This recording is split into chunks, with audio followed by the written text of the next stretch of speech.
국민의힘 김기현 대표가 사무총장 등 핵심 당직 인선을 마무리 지었습니다. 어제는 윤석열 대통령과 신인 지도부 만찬회동을 가졌었는데요.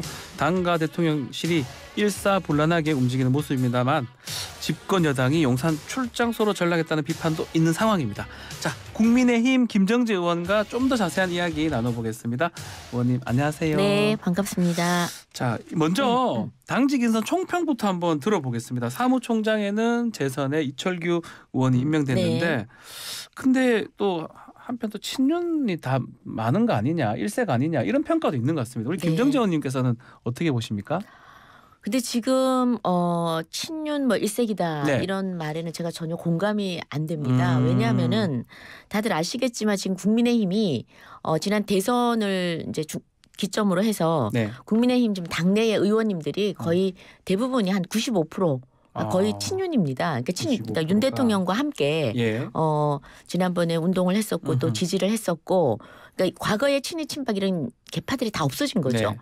그래서 지금 친윤이기 대부분이 친윤 의원님이시기 때문에 누구를 임명해도 친윤이 될 수밖에 없는 거예요. 네, 그래서 지금 제가 봐서는 이제는 그 친윤이라는 네. 그 네이밍 프레임을 씌우려고 그러는데 이런 네이밍은 이젠 더 이상 적절하지도 않고 예, 그다음에 그 먹히지도 않는다 이렇게 생각을 좀 전에 합니다. 95% 말씀하셨거든요. 5%가 있다는 거잖아요. 5%는 혹시 사실은 천하용인 뭐 이런 분이라고 봐야 됩니까? 그러니까 지금 당내에서 당내는 없다. 그러니까 지금 제가 말씀드리는 네. 거는 당원들이나 이런 생각들은 여러 가지가 있겠죠. 이번 선거에서도 드러났지만 근데 지금 당내 그 의원님들 현재 지금 115명, 114명인데요. 그 의원님들 중에는 뭐 특별히 뭐 반윤을 한다든지 뭐 어떤 뭐 개파가 있어가지고 서로 개파에 갈등을 한다든지 이런 게 정말 거의 없습니다. 그래서 이번에 뭐 예를 들어서 조금 이후에 뭐 강대식 의원님, 네. 강대식 의원님도 마찬가지신데요. 뭐 유승민 개라고 하지만 이번에 그래도 또 그 예전에 유승민 대통령 후보 때는 도왔지만은 이번에 또 김기현 후보도 많이 지지한 걸로 알고 강대식 있습니다. 의원이 지명직 최고위원이 지금 임명이 됐는데 네네. 예전 유승민 계지 지금은 아니다. 또 이런 평가도 있는 것 같더라고요. 그렇죠. 예, 유승민 개 뭐 다 아시겠지만 이번에 지역구가 동구을입니다. 네. 대구 동구을. 그래서 지난 대선 때는 그 유승민 후보 그 대외 협력 본부장을 맡으셨고요. 네. 또 대구 동구의 그 구의원부터 출발을 하셨어요. 그래서 동구청장도 지내셨고, 그렇죠. 그래서 유승민 의원의 과거 지역구를 그대로 물려받. 유승민 의원이 대구 동구였습니다. 네, 동구을이었죠. 예, 맞습니다. 그래서 오랫동안 유승민 의원과 많은 인연이 있었다고 저를 알고 있고요. 근데 이번 이제 전대에서는 또 김기현 후보를 또 도왔습니다. 그래서 지금 당내 의원님들은 뭐 예전 유승민 개 네. 또는 뭐 이준석 대표 또 지지해서 그 당시 당대표 선거할 때는 이준석 지지했지만 또 이번에 김기현 대표 지지하시는 분도 많았고요. 그래서 근데 그럼에도 불구하고 전체적으로 그러니까 윤석열, 친윤, 비윤, 반윤으로 했을 때는 대부분이 다 친윤 의원님이죠. 95% 이상이다. 자, 조직도 보면 지금 사무총장도 중요하지만 네. 총선을 담당하는 조직 부총장 이 사실은 좀 무게감이 있는 분이 맡는다고 항상 알려져 있는 자리인데 초선 배현진 의원이 이제 이걸 맡게 됐습니다. 네. 이 부분 어떻게 봐야 됩니까? 그러니까 지금 전체적으로 정치가 지형 변화가 많은 것 같습니다. 네. 예전에 비해서 지금 최고위가 예전 같으면 당 지도부가 민주당이나 뭐 우리 국민의힘 마찬가지인데 네. 옛날에는 4선, 5선, 3선 뭐 초선, 재선이 최고위를 한다는 것도 사실은 별로 없었던 그렇죠. 거의 일이죠. 없던 또 상상도 일이죠. 못했던 일이고 최소한 3선. 굉장히 3선 이상 네, 대선. 뭐 묵직하고 중량감도 있고 정치 경험도 있으신 분이었는데 전체적으로 지금 이 선수가 내려오고 심지어는 원외에서 되기도 하고요. 심지어는 뭐 또 유튜버 진행하시는 분도 아주 강력한 후보로 되시기도 하고 네. 뭐 이런 많은 변화들이 있는 것 같습니다. 그래서 지금 저희 당에도 조직부총장, 전략부총장이 언젠가부터 초선들이 지금 많이 담당을 하고 있습니다. 그래서 제가 초선일 때 지금 재선이지만 네. 초선일 때도 초선들 중에 조직부총장, 전략부총장이 있었습니까? 대부분 나왔습니다. 그 지금 이번에 강대식 그 의원님도 이준석 그 대표 시절에 그 전략부총장을 하셨어요. 초선인데. 예. 예. 그러니까 그리고 큰 문제는 없다는 거네요. 예. 그리고 지금 김석기 의원님이라든지 아니면 이철규 의원님 이런 분들도 초선 때, 그러니까 김석기 의원님도 초선 때 부총장을 하셨고요. 그러니까 다들 초선 때 부총장을 하시고 또 재선 때 이번에 지금은 사무총장. 네, 그런 것 사무총장에 한마평에 올랐었거든요. 김정진 의원님. 하마평에 오른 것만도 영광으로 알아야죠. 되는 거 아니냐 이런 얘기도 많았었는데. 아닙니다. 이철규 지금 사무총장께서 신임 사무총장이 제가 그러니까 산자위에 간사를 하셨는데요. 저랑 같은 상임위에서 일을 해봤습니다. 제가 보기에는 정말 그 조용한 바람? 네, 조용하게 움직이시면서 네. 아주 빠른 속도로 행동하시고 그리고 그 낮은 자세로 일을 합니다. 네. 그리고 제가 보니까 일 처리가 굉장히 조용조용하신 것 같아요. 근데도 뭐 깔끔하게 일 처리 빠르게 하시는 거를 직접 옆에서 봤기 때문에 네. 사실 든든합니다. 이번에. 예. 그 지금 그 얘기하니까 이철규 의원 질문 한번 더 드려보면 네네. 이번에 지금 대통령실 만찬하면서 네. 이철규 의원만 딱 포함이 된 것 같아요. 나머지 분들은 보면 뭐 전직 그 지도부 또 네. 현 선출된 지도부인데 이철규 의원은 보면 이제 임명직 아닙니까? 네. 딱 거기 껴서 이렇게 같이 이제 있는 게 어떤 의미로 봐야 됩니까? 글쎄 뭐 제가 그 속사정은 잘 모르겠지만 그냥 추정컨대 네. 이철규 의원님이 소위 가교와 소통의 달인이에요. 그래서 아마 뭐 전직 현직 같이 모이실 때 또 그리고 인수위에서도 그것도 일을 했었고 또 뭐 대선할 때도 종합상황실장도 맡으셨거든요. 그래서 아무튼 가교 역할 브릿지에는 제가 봐서는 달인이에요. 가교 역할을 하는 또 그러다 보니 그 자리를 갔던 것 같고 네네. 국민공감도 지금 같이 하고 계시는 겁니까? 네네. 국민공감 지금 총괄 간사를 하고 계신데요. 네.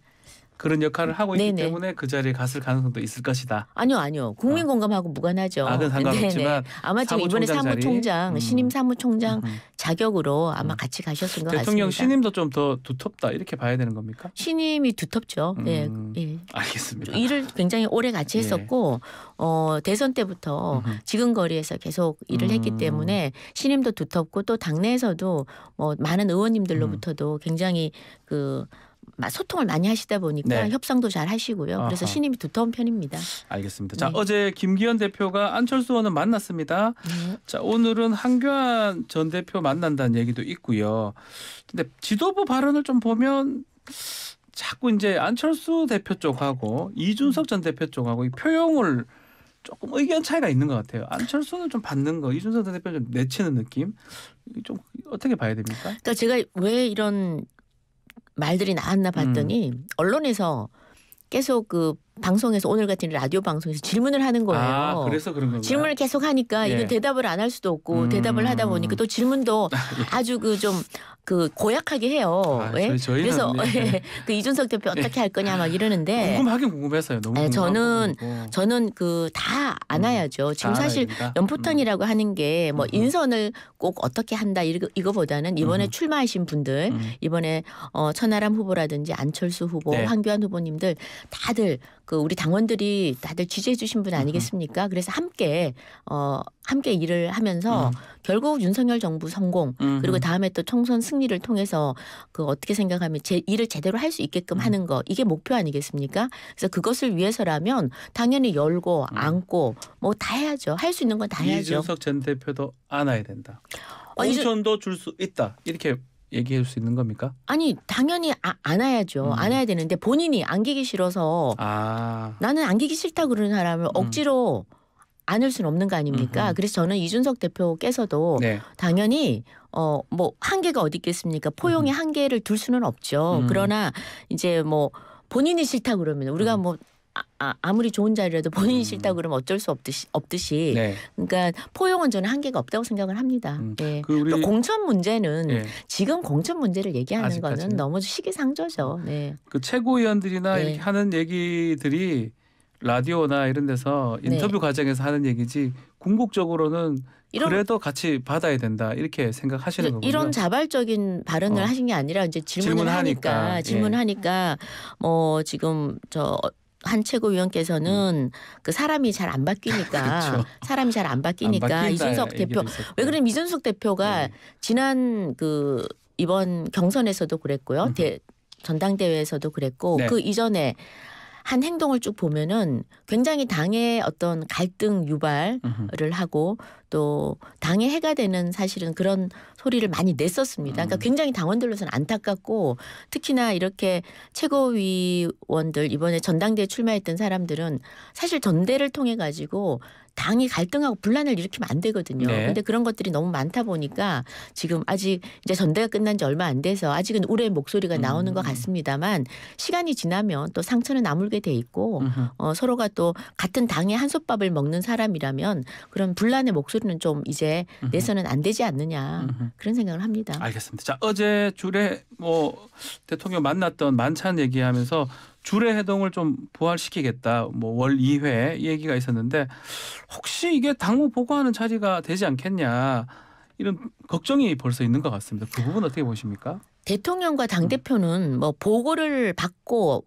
하고 하는 그런 관계가 아닙니다. 네. 서로 협조 관계죠. 그래서 관계, 예. 국민들 앞에서는 무한한 책임을 지는 공동 책임을 지는 그런 관계지 그런 뭐 보고하는 그런 건 아니라고 보고요. 저는 뭐 주례 회동이 됐든 원래 회동이 됐든 많이 만나면 만날수록 소통을 하면 할수록 훨씬 더 그 당정이 그 함께 갈 수가 네. 있다. 그러니까 따로 가는 것보다는 따로 가면은 늘 엇박자가 나고 분란이 일어납니다. 그래서 네. 저는 당정이 좀 더 긴밀하게 같이 가야 협조 된다. 관계를 가져야 된다. 예, 그렇게 생각합니다. 대통령의 어떤 그 당무에 얘기할 수 있는 책임 또 권한 이런 게 어느 정도 수준 어느 정도 범위라고 봐야 됩니까? 그 당무 개입 이런 거는 안 되겠죠. 그런 건 안 되고 당이 움직이는 것까지 다 할 수는 없는 그런 거지만 거는 할 수가 정책이나 없죠. 이런 거는 가능하다는 그럼요. 겁니까? 지금 저희 당헌에 그렇게 나와 있습니다. 대통령은 당의 정강 정책을 충실히 국정에 반영하고 또 당은 대통령의 국정 운영을 적극적으로 뒷받침해야 된다라고 당헌에 나와 있습니다. 그래서 이런 그 어떤 지금 우리 국민의힘에서 당에서 추구하는 어떤 정책, 기조 이런 것들은 대통령과 함께 늘 논의하면서 같이 해야죠. 네. 근데 뭐 이것과 이런 서로 협조하고 함께 해야 되는 이런 문제와 그 당무의 의견을 당무에 뭐 개입한다 이건 별개의 문제죠. 다른 예. 것이다. 예. 알겠습니다. 자, 자금 얘기도 좀 해야 됩니다. 네네. 새 지도부가 꾸려졌는데 네. 자금이 조금 들립니다. 김재원 최고위원이 정강훈 목사 그 교회 예배 참석해서 5.18 정신 헌법 수록 반대한다라고 말했는데 뭐 본인은 개헌이 불가능한 취지였다 해명을 하지만 이게 대통령 공약하고도 반대되는 배치되는 주장이거든요. 네. 또 이용호 의원 같은 경우는 매우 유감스럽다 입장도 나왔고요. 이 문제 어떻게 보십니까? 뭐 5.18 민주화 운동에 네. 대해서는 저희 김영삼 대통령께서 5.18은 민주화 운동이라고 특별법까지 만들면서 그 입장을 분명히 했습니다. 네. 그래서 그 5.18 뭐 정신에 대해서는 윤석열 정부가 그 분명한 입장을 밝혔고 또 작년에 저희가 5.18 때는 전 의원들이 모두 다 참석했었습니다. 그래서 여기에 대해서는 뭐 재론의 여지가 없는 것 같고요. 다만 김재원 최고께서 어제 그 교회 예배 참석을 좀 요청을 해서 참석을 했다고 합니다. 네. 그런데 거기서 그냥 갑작스러운 뭐 발언 질문도 하고 이래서 그때 한 발언 같은데요. 사실 이런 거를 저희가 또 공중파에서 다시 언급하는 거는 좀 적절하지 않은 것 같고 네. 그다음 제가 또 물어봤습니다. 그랬더니 굉장히 많은 분들 앞에서 즉흥적으로 뭐 물어봐서 즉흥적으로 대답을 했다고 그래요. 그래서 이제 이거 아직까지 개헌을 하려고 그러면 개헌할 상황도 아닌데 이걸 헌법 수록을 얘기하고 이래가지고 뭐 개인적으로는 이렇다 지금 아직 개헌할 상황은 아니다 이런 걸 염두에 뒀는데 이게 뭐 급작스럽게 얘기를 하다 보면은 말이 좀 꼬이기도 하는 것 같아요. 그래서 그 자리에 이제 현장에 제가 없었기 때문에 이런 문제는 이제 김재원 의원님 본인이 스스로 해명해야죠. 저희 스스로 방송에 설명을 이제 하시고. 출연을 하십니다. 그 정도 그 정도 하세요? 질문을 드려봐야 되는데 민주당은 지금 당직 즉각 박탈하고 징계해라 이런 얘기까지 하는데 네. 당윤리위가 있잖아요. 네네. 징계의 필요성도 있는 건가요? 그 부분 어떻게 보십니까? 글쎄 저는 뭐 제가 뭐 그렇게 어떻다고 얘기를 할 입장은 좀 아닌 것 같습니다. 근데 다만 민주당에서는 지금 워낙 당내에 네. 그 당대표 리스크가 크고 지금 또 5번째 그 측근이 5번째 그 뭐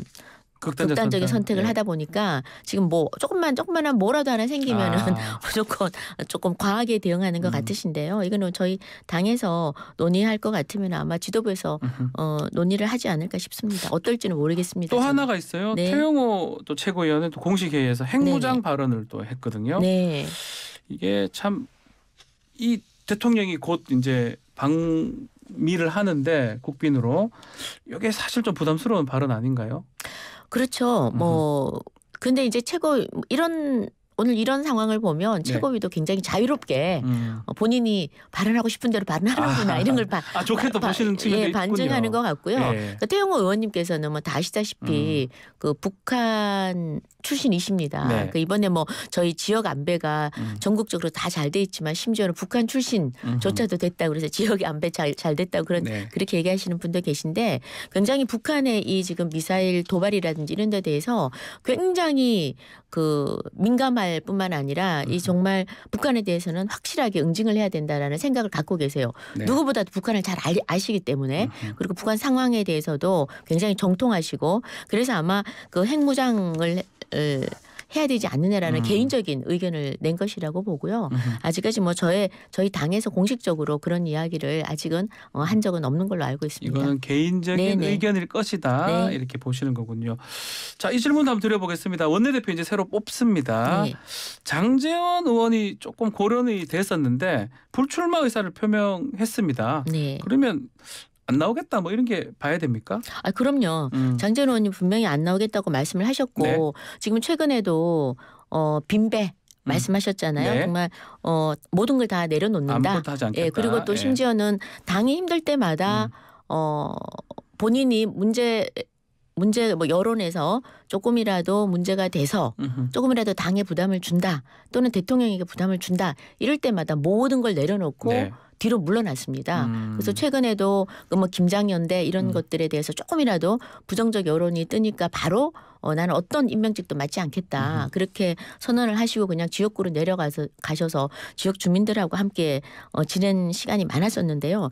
제가 보기에는 이 장제원 의원께서 네. 사실은 그 윤핵관이라는 그런 악의적인 프레임에 갇혀서 굉장히 가장 큰 고초를 받지 않았나 싶고요. 예. 또 악의적인 네거티브라든지 아니면 불필요한 오해로 이제 굉장히 고초를 겪을 때마다 모든 걸 다 내려놨었습니다. 그러니까 아마 대통령을 만들어야겠다라는 그런 오로지 뭐 일념 그다음에 좀 당이 정말 내가 적극적으로 만든 대통령이 성공할 수 있게 해야겠다라는 일념으로 본인은 정말 내려놓는 것 같아요. 그러니까 제가 옆에서 저도 이제 인수위 당시 그 그렇죠. 비서실에서 일을 네. 했지만 정말 헌신해서 일을 하는 모습을 또 봤고 또 정말 쿨하게 일하고 열심히 일하고 또 당에 부담이 되면 쿨하게 내려놓는 그런 예. 모습을 늘 봐서요. 좀 앞으로도 당의 중진으로서 당의 중심을 잡는데 큰 역할을 하지 않을까 싶습니다. 그러면 예. 어떤 사람이 원내대표 될 수가 있습니까? 뭐 지역 안배 얘기도 나오고 왜냐하면 당 대표가 지금 TK 부울경 쪽이니까 영남 쪽이니까 수도권인도 나와야 된다 이런 얘기도 있고요. 저는 사실은 그런 뭐 지역 안배 원내대표를 뽑는데 뭐 지역 안배 그런 건 중요하지 않다고 봅니다. 첫 번째는 우리 당내의 의원님들의 신뢰를 받아야 네. 될 것 같고요. 그다음에 지금 거대 제1야당과 어떻게 협상할 때는 협상하고 투쟁할 때는 투쟁하느냐 그런 능력이 중요하지 않나 싶고요. 또 원내에 이 정말 팀워크를 만들어낼 수 있는 그런 리더십을 가진 사람 그것이 제일 중요하다고 생각합니다. 우리 김정재 의원님은 아유 저는 아직 한참 멀었습니다. 뭐 혹시 누가 생각하고 있는 분이 혹시 있을까요? 아니요. 아직까지도 아직은, 없어요. 네, 아직은 없습니다. 예, 아직까지 이게 없고? 원내대표 선거는요. 그날 당일에도 마음이 뭐 왔다 갔다 합니다. 왜냐면 의원들이 뽑는 거니까. 네, 의원들이 뽑는 거라서 예. 연설 정견 발표하는 거 그거 보고도 마음이 왔다 갔다 하고요. 예, 그렇습니다. 네. 자, 오늘 말씀 여기까지 듣겠습니다. 감사합니다. 네, 감사합니다. 김정재 국민의힘 의원과 함께했습니다.